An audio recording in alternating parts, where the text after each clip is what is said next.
Hello everyone, কেমন আছেন সবাই? আমি এখানে ভালো আছি। Welcome back to my channel crazy shades Bangla. তো লাস্ট ব্লগে আমি কুম্ভ রিলেটেড একটা খুব পপুলার টপিক ডিসকাস করেছি, আর সেই টপিকের সম্বন্ধে আমার কিছু মনে কোয়েশ্চেন্স ছিল, সেগুলো আপনাদের সাথে শেয়ার করেছি।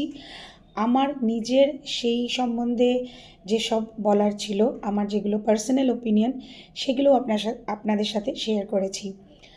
তো এই ব্লগে আমি কুম্ভমেলা রিলেটেড আরও দু একটা টপিক আপনাদের সাথে ডিসকাস করব। তো চলুন ব্লগ শুরু করা যাক। অনেক রিলস আমি দেখছি, বাংলা রিলও আর ইউটিউব ভিডিও বাংলাতে বা হিন্দিতে। তো দেখছি আমি যে যারা সুবিধা পেয়ে গেছে ওখানে ভালো জায়গায় স্নান করার, বা যেরকম শাহী স্নান ছিল না অন্য দিনে গিয়ে স্নান করার, তো নৌকো করে হয়তো গেছে একদম সেন্টারে যেখানে গঙ্গা যমুনার সঙ্গম, সেখানে স্নান করতে গিয়ে বলছে যে আরে অনেকে দেখুন ভুল করে পাড়েই স্নান করছে। প্রথম কথা, সেটা সম্পূর্ণ সত্যি কথা নয়।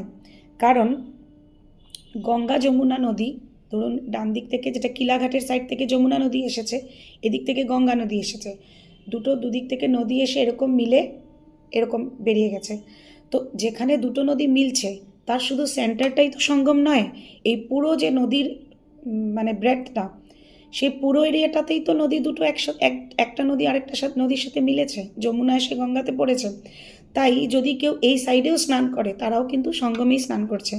তাই যারা ভুলভাল এরকম রিল বানাচ্ছেন বা যারা এই রিলগুলো দেখছেন, প্লিজ মিসগাইডেড হবেন না, আপনারাও সঙ্গমে স্নান করছেন। আর কুম্ভ মেলার মতন এত বড় একটা আয়োজনে, যেখানে যেটাকে বলা হয় পৃথিবীর সবচেয়ে বড় গ্যাদারিং, সেখানে একদম যে নিজের পছন্দ মতন থাকার জায়গা পেয়ে যাবেন, খাওয়ার সুবিধা পেয়ে যাবেন, খুব কম পায়ে হাঁটতে হবে, আর একদম ভেতর পর্যন্ত যতটা দূর পারা যায় গাড়ি বা টেম্পো বা যাই হোক কিছু পেয়ে যাবেন, সেটা সবসময় সম্ভব নয়।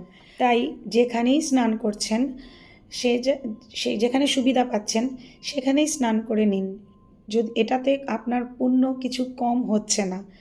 আর যারা আগে পৌঁছে যাচ্ছেন, যেমন শাহী স্নানের একদিন আগে পৌঁছচ্ছেন আর মুহূর্তের অপেক্ষা করছেন, অনেক লোককেই আমি দেখছি অ্যাডমিনিস্ট্রেশনের লোকেরা বলছে যে আপনারা যখন আগে এসছেন আগে স্নান করে বেরিয়ে যান, কারণ কন্টিনিউয়াস লোক আসছে, কুম্ভনগরী তো কখনো ঘুমোয় না, 24 ঘন্টা দিন রাত্রে লোকে আসছে, স্নান করছে, যাচ্ছে।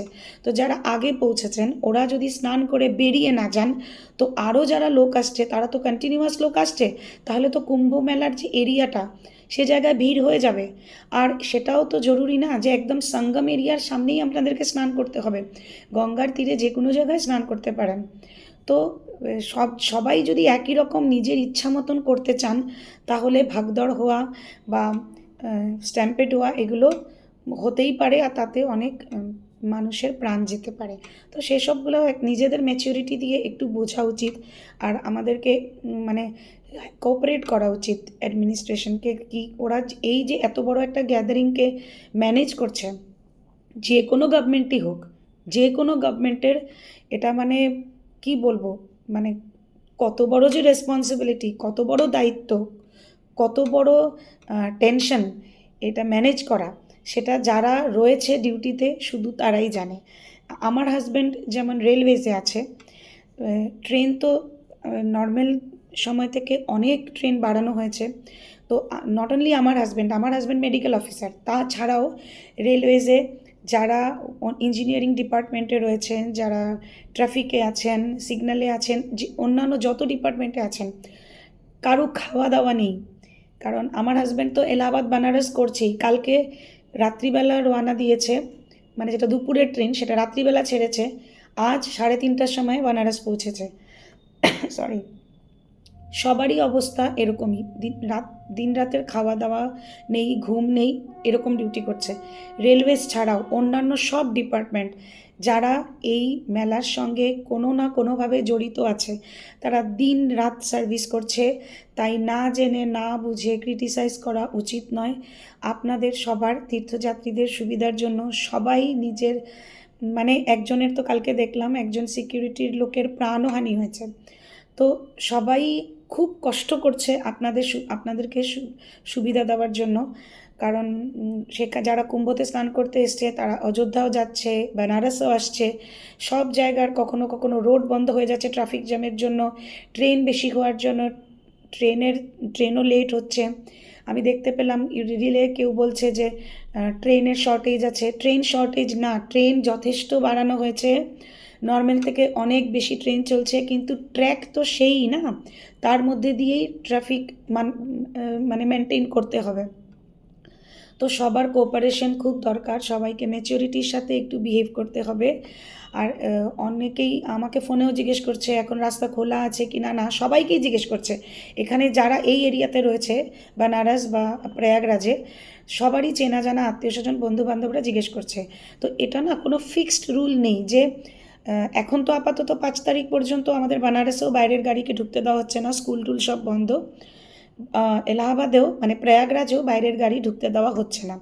আর এটা ফিক্স নেই যে এখন এই মুহূর্তে অ্যালাউ করছে গাড়ি, বাইরের গাড়ি, আর আধা ঘন্টা বা 1 ঘন্টা পরে করবে কি না। না, কারণ কিছুদিন আগ পর্যন্ত আমি শুনেছিলাম বানারসে বা এলাহাবাদেও, যেমন বানারসে UP65 যেটা বানারসের লোকাল গাড়িকেই শুধু ভেতরে চলতে দেওয়া হচ্ছিল, বাইরের থেকে যারা গাড়ি নিয়ে আসছিলেন তাদেরকে বাইরে গাড়ি ছেড়ে দিতে হচ্ছিল, মানে শহরের কোনো জায়গায় গাড়ি পার্ক করে দিতে হবে, এখানে লোকাল গাড়ি নিয়েই ঘুরতে হবে। তো এলাহাবাদেও এটা হচ্ছিল। কালকে আমি দেখতে পেলাম আর মানে জানতে পারলাম যে এলাহাবাদে গাড়ি বাইরে রেখেও লোককে ভেতরে ঢুকতে দেওয়া হচ্ছে না, মানে এলাহাবাদে এন্ট্রি দেওয়া হচ্ছে না, কারণ অলরেডি এলাহাবাদ ওভার ক্রাউডেড হয়ে গেছে।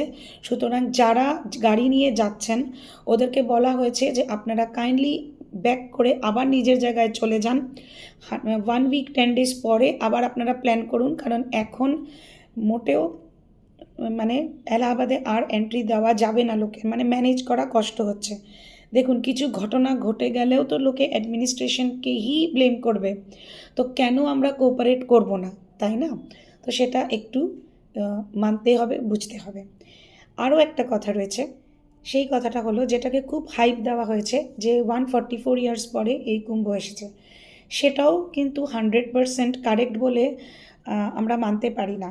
আমি আগেই কয়েকজনকে আমি পার্সোনালি যখন কথা বলেছিলাম তখন এই ব্যাপারটা ডিসকাস করেছি, কারণ তার ঠিক আগের যে পূর্ণকুম্ভ 2013-তে হয়েছে, সেই সময় আমাদের পোস্টিং এলাহাবাদেই ছিল। তখনও সেই কুম্ভকে মহাকুম্ভই বলা হয়েছিল, যে 144 বছর পরে ওই কুম্ভ হচ্ছে। সেই কথাটা অনেকেই আপনারা এখন আমার কথা শুনেও রাজি হবেন না, বা অনেকে হয়তো নেগেটিভ কমেন্টও করতে পারেন, কিন্তু এটা সত্যি। কারণ আমি 2013 পূর্ণকুম্ভতে এলাহাবাদেই ছিলাম। মৌনী অমাবস্যাতে আমি সঙ্গমে আমার বান্ধবীর সাথে স্নান করতে গিয়েছিলাম, যেদিন স্টেশনে মানে এলাহাবাদ জাংশন রেলওয়ে স্টেশনে স্ট্যাম্পেড হয়েছিল। সেই বছরও বলা হয়েছিল 144 বছর পরে কুম্ভ হচ্ছে। আপনাদের যদি কোনো ডাউট থাকে তাহলে স্বামী অভিমুক্তেশ্বরানন্দ সরস্বতী মহারাজজির ভিডিও দেখতে পারেন, যেটা আজকাল খুব ভাইরাল হচ্ছে, মানে শঙ্করাচার্যজির। সেখানে উনি বলেছেন 2013, ইভেন তারও আগের কুম্ভ, যেটা বোধহয় 2001 না 2000 এরকমই হবে, আমার ঠিক মনে নেই, মাফ করবেন যদি ভুল বলছি। তখনও বলা হয়েছিল যে মহাকুম্ভ, এবং এইবার 2025-এ যেটা হচ্ছে এটা তো বলা হচ্ছেই, তারপরও যেটা কুম্ভ আসবে সেটাকেও হয়তো বলা হবে, যেটা পূর্ণকুম্ভ আসবে। তো কে জানে আগের মহাকুম্ভটা কবে হয়েছিল, যেটা 144 বছর পরে হয়। তো এত পার্টিকুলারলি কে বলতে পারবে? আপনারা লক্ষ্য করে দেখুন, এই 144 বছরের কনসেপ্টটা বা এই ওয়ার্ডটা যেটা যারা ইউজ করছে, সেটা শুধু ইউটিউবার্স আর কিছু ছোট, মানে বড় কোনো সন্ন্যাসী বা কোনো সাধু সন্ত কিন্তু এই ব্যাপারটা উল্লেখ করছে না। এটা শুধু মিডিয়া হাইপ আর ছোটোখাটো ইউটিউবাররা বলছে। তো সেটার জন্য যদি পাগলের মতন লোক ছুটে আসছে, আমি জানি না কেন আসছে, সেটা কিন্তু 100% কারেক্ট নয়, মানে সেটা শিওর নয়, খুব সম্ভব সেটা কোনো ব্যাপারই নয়। এটা 144 বছর ব্যাপারটা ঠিক নয়। পূর্ণকুম্ভ তো সত্যি, পূর্ণকুম্ভ ইম্পর্টেন্ট, সেটার জন্য আসুন, ঠিক আছে, কিন্তু শুধুমাত্র 144 বছর পর হচ্ছে, আর এই মানে আমাদের জীবনে আর এই কুম্ভ আমরা পাবো না, বা আমাদের ছেলেমেয়েরা বা তারপরের জেনারেশন এই কুম্ভ পাবে না, এই ব্যাপারটা কারেক্ট নয়। তো এই আমার বলার ছিল। জানি না আজকের ভিডিওটাতে হয়তো কিছু আমি কন্ট্রোভার্সিয়াল টপিক বলে দিয়েছি, যেটাতে অনেক মানে অনেকে অনেকের মত নাও মিলতে পারে, তার জন্য মাফ করবেন। আমি আমার শুধু পার্সোনাল ওপিনিয়ন বলেছি। যদি কারেক্ট মনে হয় তাহলে কমেন্ট করে জানাবেন, আর যদি কারেক্ট না মনে হয় আমার কোনো কথা, তাহলেও কাইন্ডলি কমেন্ট করে জানাবেন আর আমাকে কারেক্ট করে দেবেন। তো আজকের ভিডিও এটুকুই। সবাই ভালো থাকবেন, সুস্থ থাকবেন। টাটা।